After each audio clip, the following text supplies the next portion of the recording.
And I transitioned into a Kia Optima hybrid. Okay. And Mhm. that was my first favorite car. That was one of the questions that we talked about when we were talking. I'm like, you said I'm a Kia girl. And I'm like, I'm Mhm. a Kia girl, you know?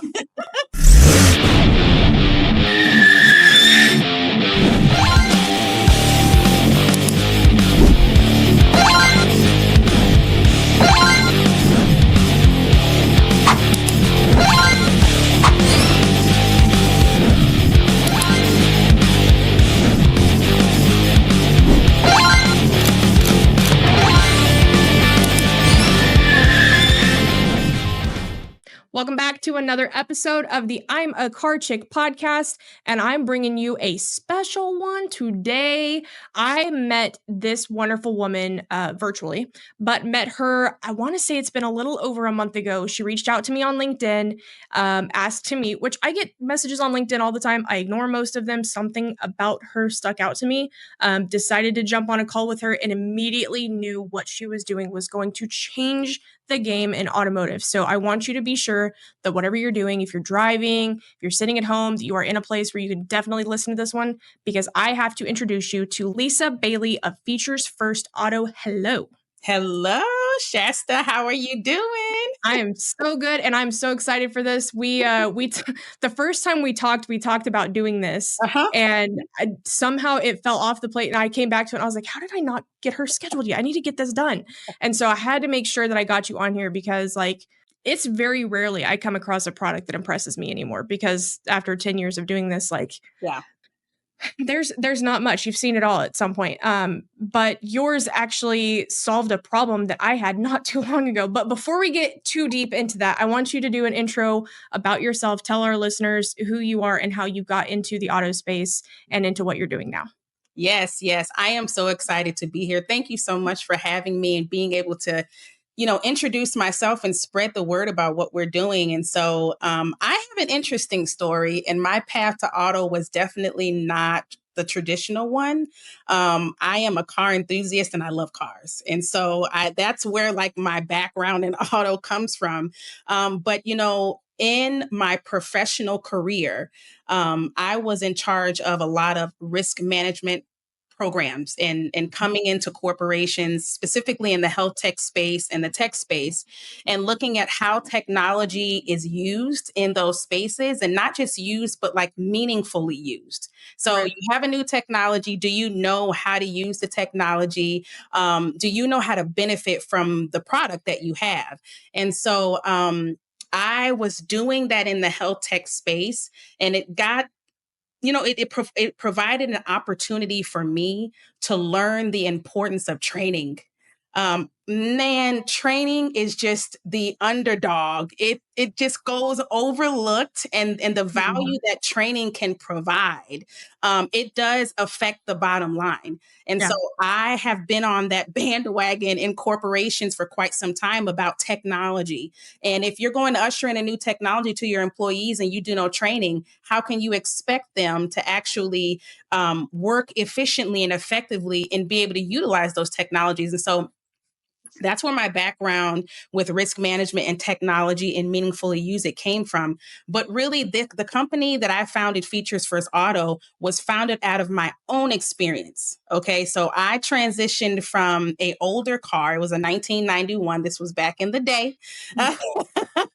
And I transitioned into a Kia Optima hybrid. Okay. And that Mhm. was my first favorite car. That was one of the questions that we talked about when we were talking. I'm like, you said I'm a Kia girl. And I'm like, I'm Mhm. a Kia girl, And so I was just met with a level of technology in that car that I was not necessarily prepared for. I did have the beautiful experience of experiencing a product specialist, which I now know is not common to most dealers, is to have someone on site that is knowledgeable about the technology to the point where I feel empowered.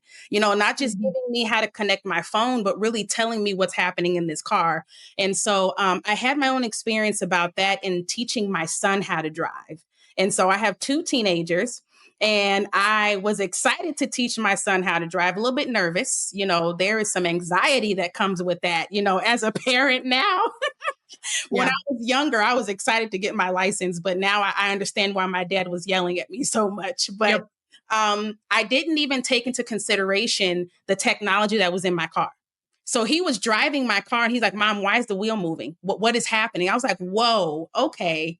I need to actually take a step back and Mhm. introduce you to the car in a way where it's not just put your hand on 10 and 2. There's technology. I'm talking about some advanced technology in the car Mhm. that I didn't even think to teach him. And so, really, it was that experience that led me into my pursuit of saying, who else is having this issue? Who else feels like they're like sitting in a cockpit and all you know how to do is turn your car on and get from point A to point B, but you really don't know what's happening in there. And so, we found out that lots of people feel that way. Mhm. And there are not enough resources available on demand that tells you about the technology in your car, not from a commercial, not from you trying to sell me, but really tell me what's happening. And so that's the company that we founded as a training company that we make sure that drivers are trained. So we partner with those companies that have access to all the drivers, the dealers and the insurance companies and corporate fleet owners, and making sure that drivers really understand the technology so that they can make it to their destination safely. Yeah, and what's funny is what you and I connected on was that, like, of all the cars I've bought, which, a normal 30-year-old hasn't bought that many cars, maybe 2. I think I'm up to 7 or 8 at this point just because I honestly should be leasing because I get tired of them after 2 years and want something new. But my most recent purchase, I mean, I've been very vocal about it. Like, I bought it and there was a lot that went awry with it. But first and foremost, like, I got an email, I think a month or 2 in from, I don't know if it was from Kia or Verizon that said, your free trial on Wi-Fi is ending soon in your vehicle. And I'm like, What what? Wi-Fi? Well, yeah, exactly. Like, what Wi-Fi? I didn't even know I had it. Why do I have a free trial I'm not using? Like, Mhm. this, I have no cell service between my office and home. If I would have known this, I would have been Tell me using about it. it. Tell me about Like, it. yeah. Tell me So about there's it. that. I mean, there's so many other things. And mind you, I'm someone who's been in the business for 10 years and worked at a Kia dealership exclusively, have bought almost all Kias. So, like, Mhm. it's not like I'm not knowledgeable. It's not like I'm just some 30-year-old that doesn't know anything. Like, these are a vehicle I traded in a 2022 K5 Yeah. Kia Oh, and a 2020 and a 2023 Sportage Kia yeah. for Mhm. this 2024 Sorento. So it's not like I was that far off. Like, I wasn't going from the 91 to a Right. 24. Right. So Right. it's yeah, so it's, I mean, there's a lot and it can change like that in the matter of a year. And so I know what led you into doing this, but what has the feedback been so far? Fairly positive, like across the board, like, oh, why didn't we think of this? Yeah. I mean, from both sides too. The consumers, it's like, man, I wish I had this when I got my car. If I Mhm. could just have this on demand, because it's not that they don't have resources. The manuals there, no one's reading the manual. Okay, let's just Mhm. be honest. But there's also the app. So you have the companion app, and there's some tools in there. But consumers being able to navigate apps effectively, and having a resource like in the moment of need, like I'm Mhm. driving, something happening in my car, I'm pulling over. I don't want to search on YouTube for Right. video that may or may not be part of my car or compatible to my car. And so Right. the response that we're getting from the consumers are how quickly can you get more of this to us, and how many dealers can you work with? And on the dealer side, what we're getting is this is something that we knew was important, but approaching it this way is very unique. And it is a nice extension of what we're trying to do internally. Because Yeah. dealers, they invest in their sales team, they invest in their, if they have one, a product specialist to really educate that consumer, but it's in one ear and out the other. There's like so many things happening in the car buying experience that Yeah. that post sale experience needs to be looked at, and that's what we're Yeah. doing. Well, and not to mention that every time a training happens, the next person who trains it waters it down. The next person who trains it waters it down. So by Mhm. the time it gets to the salesperson, the training of the vehicle, let's say they retained an amazing 80% of what they were even trained on, Yep. then they make it to the customer and say that they even give, again, we'll be generous, 50% Yeah. of what they know about the vehicle. By that point, customers getting hardly anything about the actual features in the vehicle. So even if you've got a really good salesperson and a really good training process, doesn't mean your customer's finding out everything they need to know about their vehicle. Exactly. And most of the things that we hear from consumers are experiences that happen when they get home. So it's not a lot of it's I didn't even know that was there. And so, at the dealer, they're trying to provide that, the trending topics that keep coming up with customers. The salespeople talk about that with the customers, or the product specialists, Android Auto or Apple, and they're even changing that and taking that experience away. But they're going over those, standard things that they keep seeing trending across all customers, but not everybody is the same. Not everybody has the same question or experience. Mm-hmm. And so it's in that experience when they get home where those on demand needs happen. Man, I'm in the middle of driving, or my son is going to drive the car. How do I just quickly give him an overview really quickly? And so Right. it's been those conversations, and even from mothers that we've heard shopping for cars for their teenagers. Which ones have the best safety features? And then how do I train them? Because that training's not happening at a traditional driving school. It's not Yeah. around technology. And so those are even companies that we're trying to partner with, driving schools, to get this to the customer even before they get to the dealer. Yeah. Yeah. So I know that we're going to have people on every level listening to this, people who are more concerned about this as a consumer, people who are more concerned about this on the dealer side, people on the OEM side. If I'm a consumer, how do I know that my dealer is going to invest in this so that so that the next time I buy a car, I'm going to have this, or will it be available to me as a consumer? Yeah. So we're actually working on a project right now that will be direct to the consumer. And so we're building a product line of standardized vehicle technologies that you would see across all manufacturers, because each manufacturer, they have their own different suite of ADAS, and they call them different things.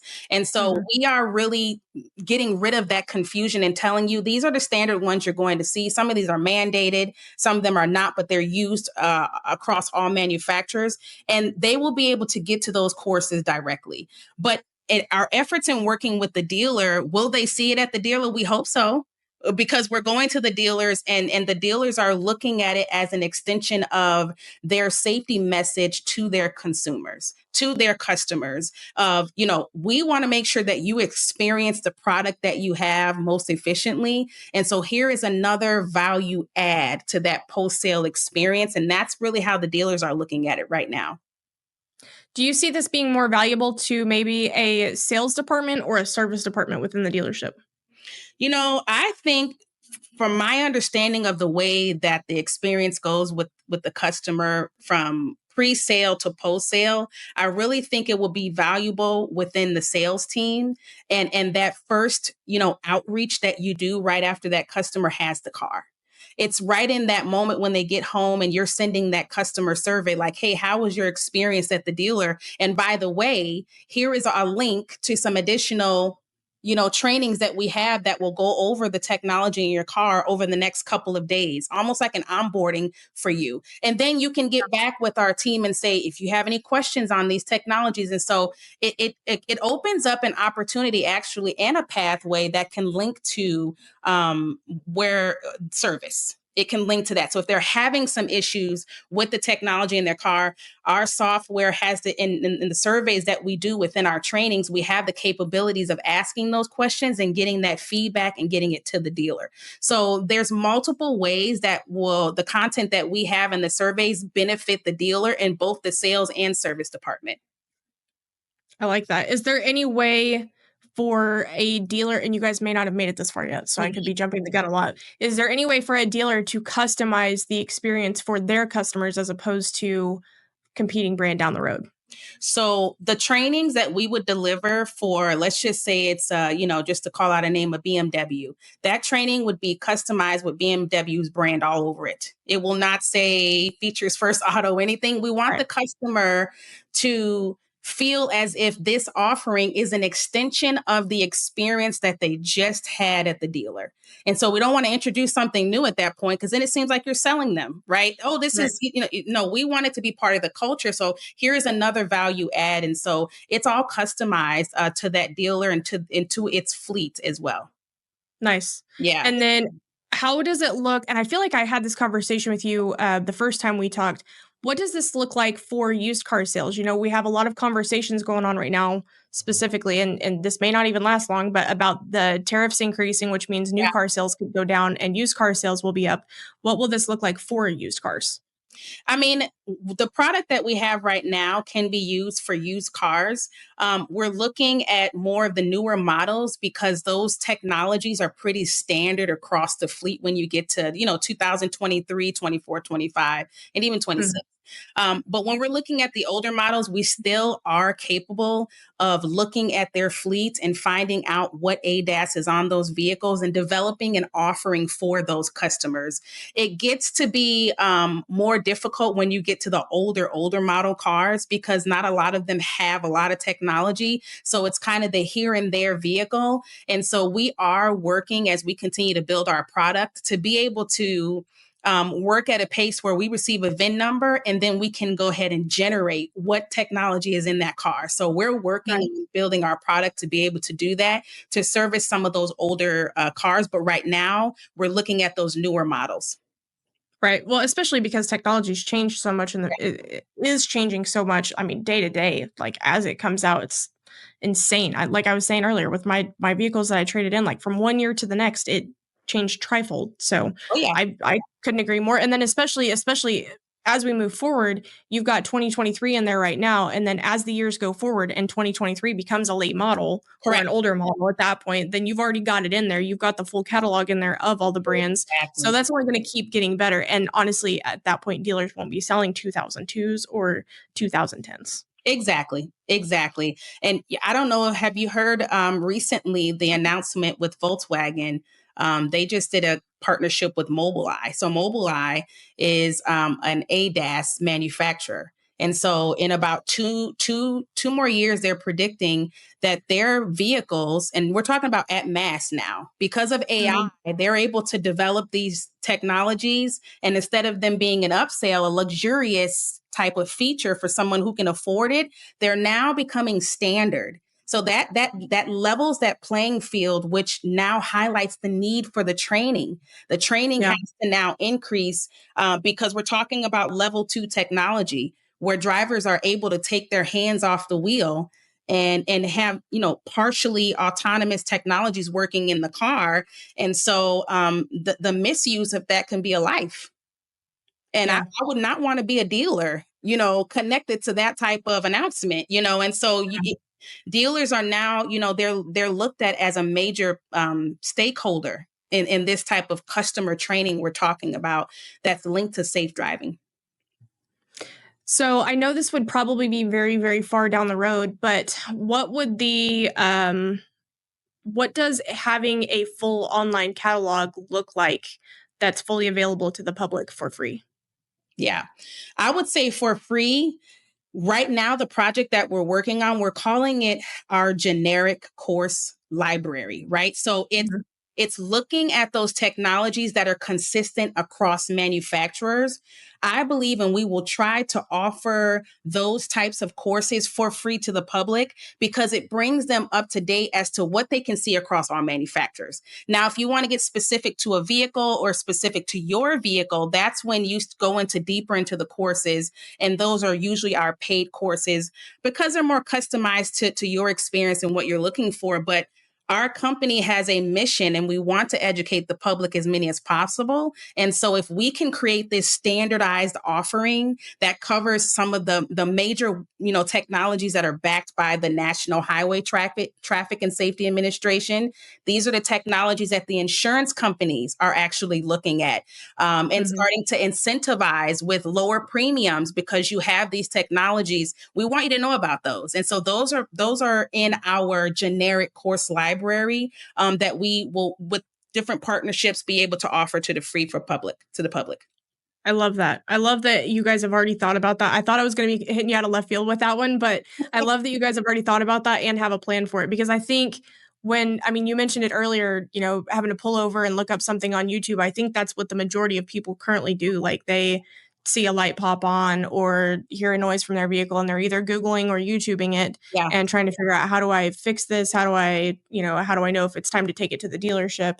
And, having something that is specific to their make, their model Mhm. from that's backed by the manufacturer, or even from the manufacturer, their exact information is golden, because they're going to need that information to know, hey, your vehicle's not supposed to operate this way, and if it starts making this noise, you need to get it to the store now. Exactly.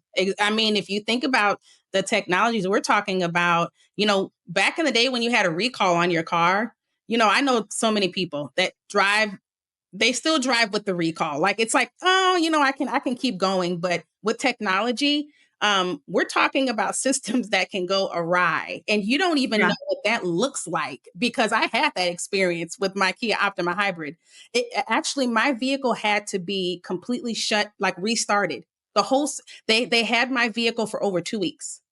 Wow. I was driving on the highway and it started beeping so loud, Shasta. I'm telling you, I was having almost like a panic attack, because I didn't know what to expect with the technology. Like, I Yeah. didn't know if it was going to do, I didn't know what it was going to Like, do. is it gonna blow up? Is it just gonna stop? Yeah, I handed that car back to them so quickly, and I was like, "You need to fix this and get it back to me." So imagine a mature driver, someone 65 and older, having that experience. Come on now. Like, Mm-mm. to be prepared for that type of technology, and what we can expect as a driver collaborating with it. Yeah. Well, and even too, I mean, and I don't know, I'm sure I'm gonna keep saying that I don't know if you've thought of this yet, but I'm going to assume you have, because it seems like you've thought of everything. But the benefit of making sure that the customer is keeping their business at the dealership level and not maybe at like a Jiffy Lube or Yeah. the mom and pop mechanic shop. Not that there's anything wrong with that, but when we're dealing with these issues on these newer models and it's a very specific issue, it needs to be taken care of at the dealership level Yes. and not at a mom and pop shop or something like that, because these technicians have spent hours and hours and hours in training on this specific feature or this specific model to know how to fix exactly this, where it may not be the same way. So I think that will actually help in making sure that dealerships are maintaining their service customers, where we're seeing a lot of people asking right now, what do I do to help with service retention? Yeah, I mean, absolutely. I mean, just from my own personal experience, because of the level of technology I had in my vehicle, I did not deviate away from the dealer. My vehicle stayed there because, just like you said, they're trained to be able to service those types of calls or whatever issue or recalibration or update that needs to happen. And you might even start to see now, with the mom and pop repair shops, a lot of them are not trained on ADAS. And so Mm-mm. they are now trying to catch up, right, with training. They're taking their own training, trying to figure out, how do we train our people internally to be able to service these vehicles? And so it's all around, everyone is having to kind of change because Mhm. of these technologies. And so it will be even that more important to stay with the dealer and that service where you purchase that vehicle, to make sure that you're receiving the proper servicing. And then they can also transition you into a newer vehicle or another vehicle if you're having certain issues. So that is very important. Yeah. I think it's important to remember too, and this is slightly off topic, but makes me think of it, but the importance of buying a vehicle closer to home Mhm. and making sure you've got a dealership closer to home, where if you have an issue with your vehicle, say that something goes wrong like that, where you're on the highway and your car just starts beeping at you like crazy and you don't know what to do, Mhm. that you can within a few minutes get that to a Kia dealership or get that to a Jeep dealership, where if it's like something like Range Rover or Fiat or Mhm. I don't know, Jaguar, like, I don't have a Jaguar dealer probably within an hour of me. Yeah. Maybe I do, Yeah. but I not here in town. Yeah. And so making sure that you can get it to one very quickly and you don't have to tow it over an hour, because that's not fun to pay for. I mean, I know the dealership would have to, but still, But still, not fun. oh yeah. Yeah. And that is But something that customers need to think about. Absolutely. Especially if you have these advanced technologies in your car. And yeah, most people, if you're going to get a new car, you have them. You will not get around them. yeah. It's very true. I mean, it's only getting more advanced, more advanced, more advanced. Every new model that comes out, especially when we introduce EVs, there's a whole other level of technology with those. I mean, if you've ever sat in a Tesla, like, it's Right. unlike anything else. Like, they came up with their own level of technology with like a whole iPad screen. That's right. And I rode one time in a Tesla as a passenger, and I was like, what are you doing up there? Like you can you can do all that with just touching the screen. What? Yeah. So it's getting more and more impressive. We obviously want all of the convenience at our fingertips. And what's crazy is your vehicle can change overnight in your garage and you don't even know it. It's the over the air updates. It is. Yep. And we talk a lot about that. We have a podcast and we talk a lot about that with breaking down just common terms around the technologies, because what's happening in the public is that people are faced with a lot of confusion because one manufacturer says or calls it this, and another manufacturer may call their technology this when they're really all doing almost the same thing. And so you see these organizations like IIHS, Consumer Reports, they actually came together on the back end and they're working on trying to get manufacturers to standardize some terminology around these technologies so that they can better understand them, which helps the consumer understand what's happening as well. So the user experience is changing, and it'll be very interesting to see how it changes with the EVs coming into the market. Yeah. What's funny is I just learned about, and it could just be me not, staying up to date enough. I just learned about over the air updates. How long has that been? Probably sitting around a month now. And again, it was because it happened to it was because it happened to my own vehicle. And I got in my car one day and wondered why suddenly I had wireless Apple CarPlay when I never did before. Wow. Wow, Yeah. I love to hear other people's experiences. Yeah, over the air updates is not common. I mean, the average age of cars on the road right now 12 years old. Most people Yeah. don't even know what we're talking about.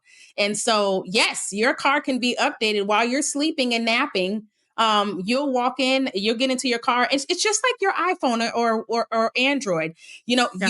They tell you when your phone will be updated, and there will be features there you have no idea that are there. You're only using the phone like a fraction of the phone, right? You're not really Oh, using yeah. all of the features, but you're paying for all of them. So Right. make that make sense. Right.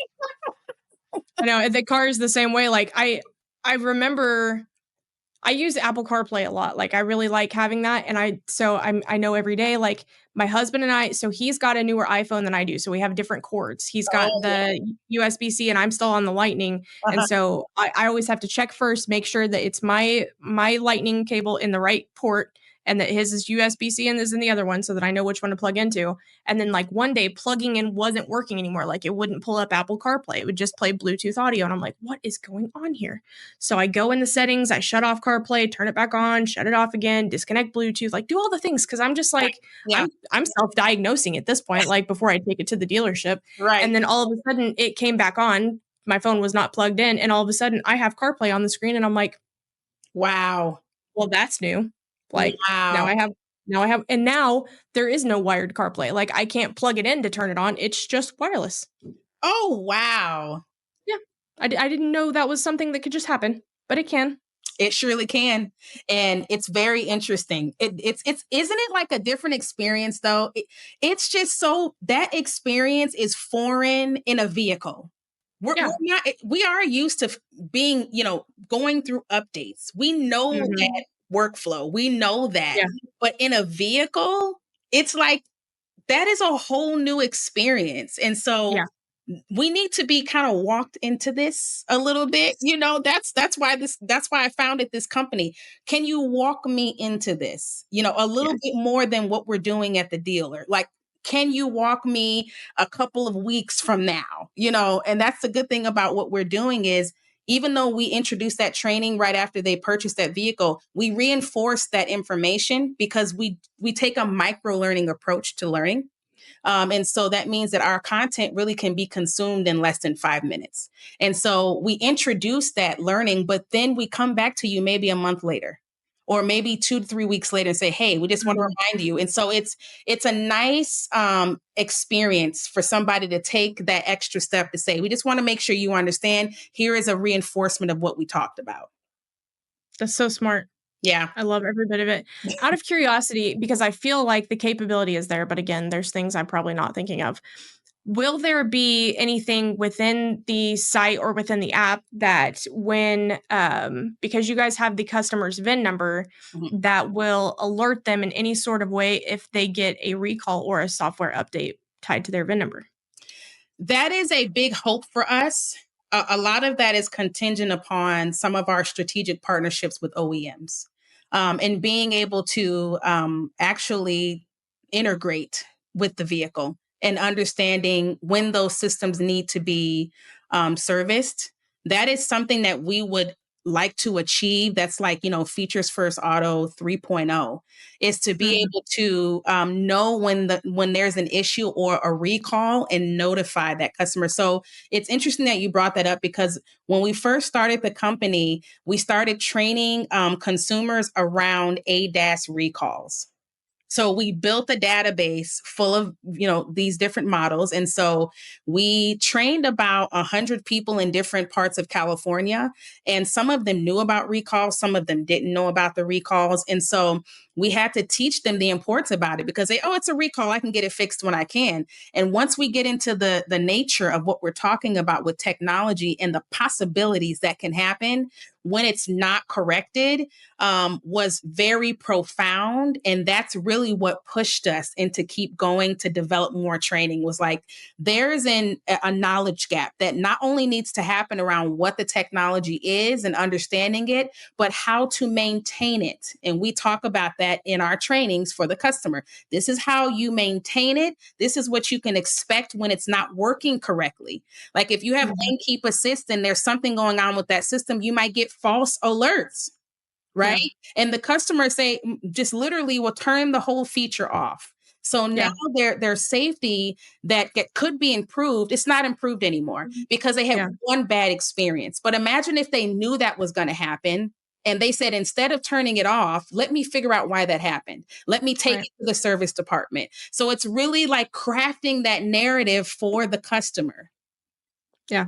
And it's important for so many reasons. I mean, something like that where you need to keep lane keep assist on, that's important. Yep, But I mean, it could be an even bigger safety feature like ABS that's right. or God, dozens of other things that you need to make sure that you're keeping on. But I mean, staying informed of what's going on with your vehicle. And I'm trying to think of like what technologies are out there that are doing that. And I honestly can't think of anything. I mean, I even have the Kia Connect app, and to my knowledge, I don't think it notifies me if I mean, I have a brand new vehicle that's a year old, so I don't know that I've had any recalls on it in that amount of time, but if so, I don't think it's notified me of any.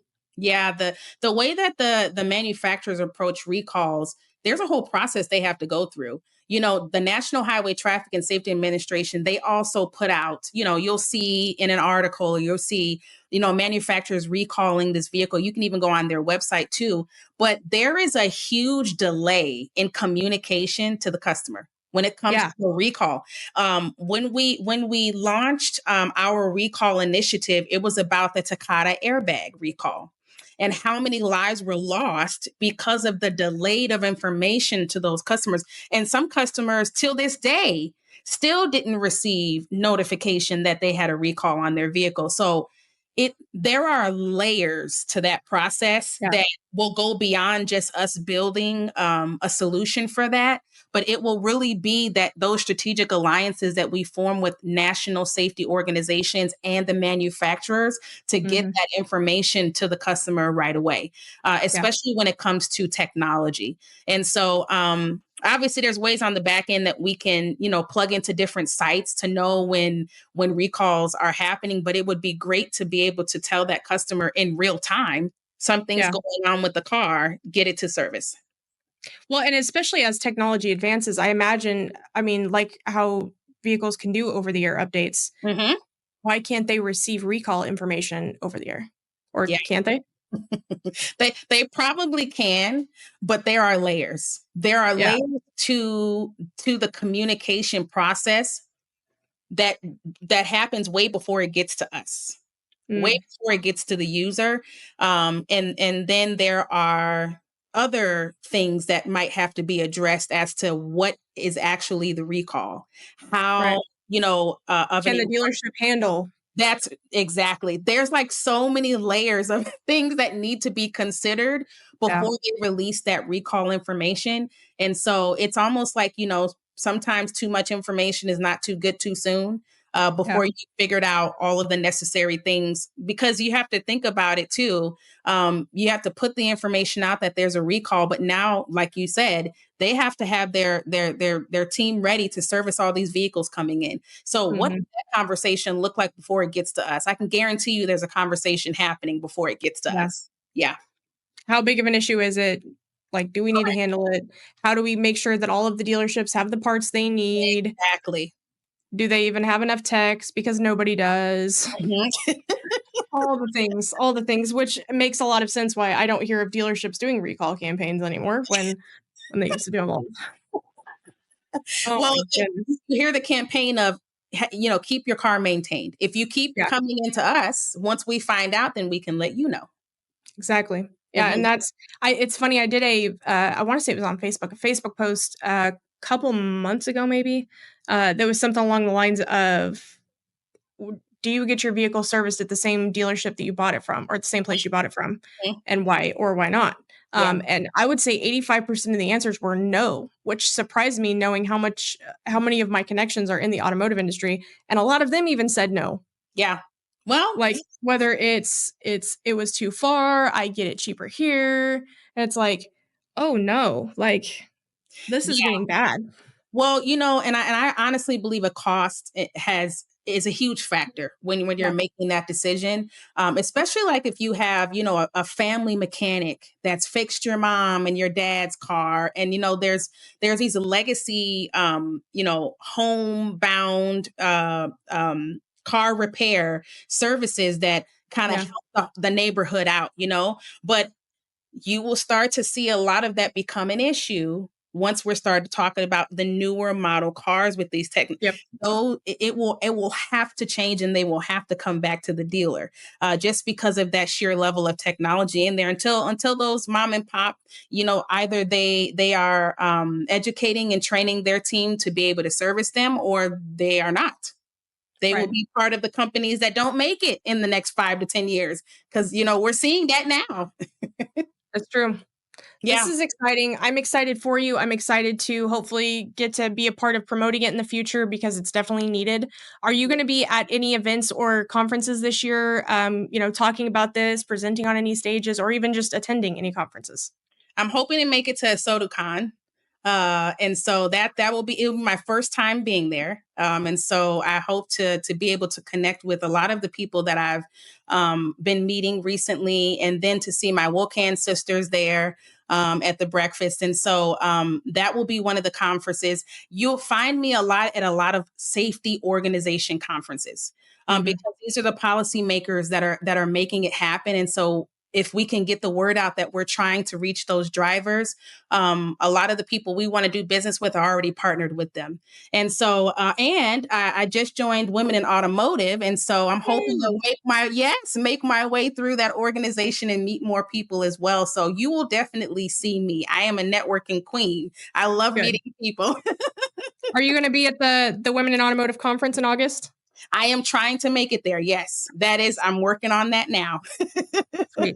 I will definitely be there and make sure to connect you to all the right people because there's so many amazing people there. Yes, I'm excited. I really am. I'm excited to meet more women in auto. Okay, so if you're listening to this, connect with me, because I want Yes. to meet more women in auto. I support women owned businesses as an entrepreneur, but women in auto it's not a new space. I've been running this company for 8 years. Okay, so being an auto is not new for us, but we were on the corporate side.